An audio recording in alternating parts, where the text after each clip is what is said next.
berjalan melampaui yang baik. Mari kita akan baca di dalam 1 Samuel 17 ayat 37. Pula kata Daud, Tuhan yang telah melepaskan aku dari cakar singa dan dari cakar beruang, Dia juga akan melepaskan aku dari tangan orang Filistin itu. Kata Saul kepada Daud, pergilah, Tuhan menyertai engkau. Bapak, Ibu, Saudara yang dikasihi Tuhan,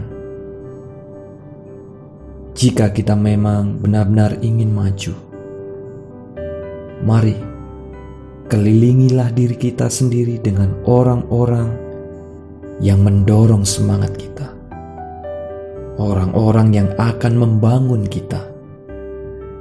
Ingatkah kita pada Raja Daud? Saat ia masih muda dan kecil, ia memberitahukan kakaknya yang tertua, Eliab, bahwa ia ingin berperang melawan raksasa Filistin yang besar itu. Ia ingin melawan Goliat. Namun Eliab berusaha mencegah Daud dengan menghinanya. Ia berkata, Daud, apa kerjamu di medan peperangan? Kamu seharusnya ada di rumah menjaga domba-domba kita. Sebenarnya ia sedang mengatakan kepada Daud, Daud, kamu itu tidak pernah melakukan apapun yang hebat. Kamu tidak bisa apa-apa. Kamu tidak bisa melakukan apa-apa. Kamu tidak punya kemampuan untuk berperang.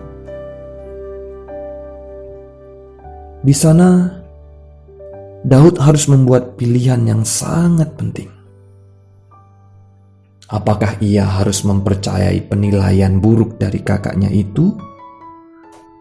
Atau ia akan mempercayai apa yang telah Tuhan taruh dalam hatinya? Daud bisa saja berkata, ya, mungkin kakakku benar. Ia lebih tua dariku, lebih berpengalaman, lebih memiliki pengetahuan yang besar, sedangkan aku hanya seorang yang masih muda dan kecil. Aku memang tidak punya bakat perang, dan aku pasti mati di medan peperangan. Tetapi Daud tidak seperti itu. Daud berkata, Eliab, aku tidak peduli apapun yang engkau katakan tentang aku. Aku tahu siapa aku sebenarnya. Aku tahu apa yang Tuhan taruh dalam diriku.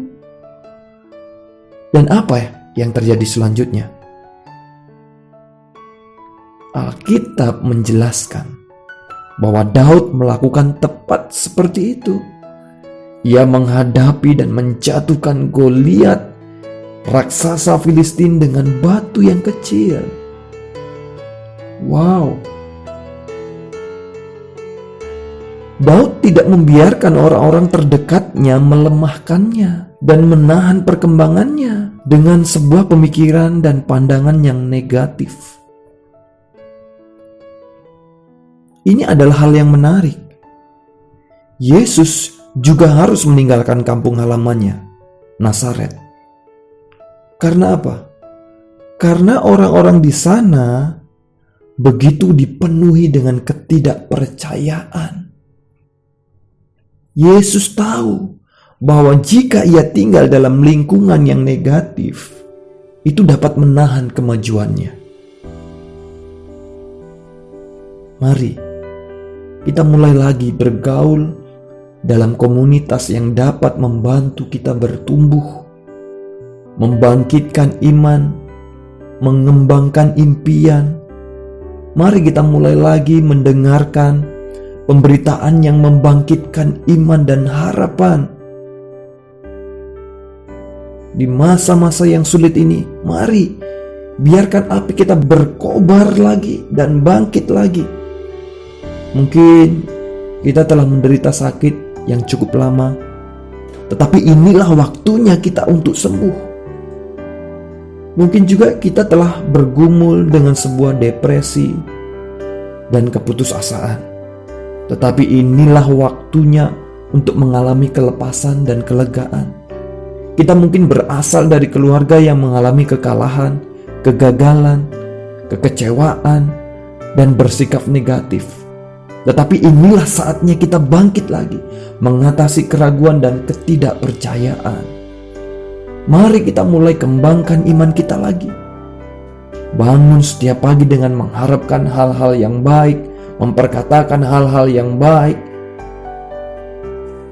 Dan ingat, Tuhan ada di pihak kita.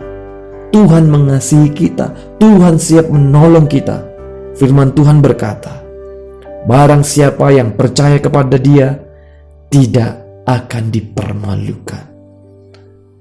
Selamat menikmati kebaikan dan kemurahan Tuhan. Tuhan Yesus memberkati. Amin.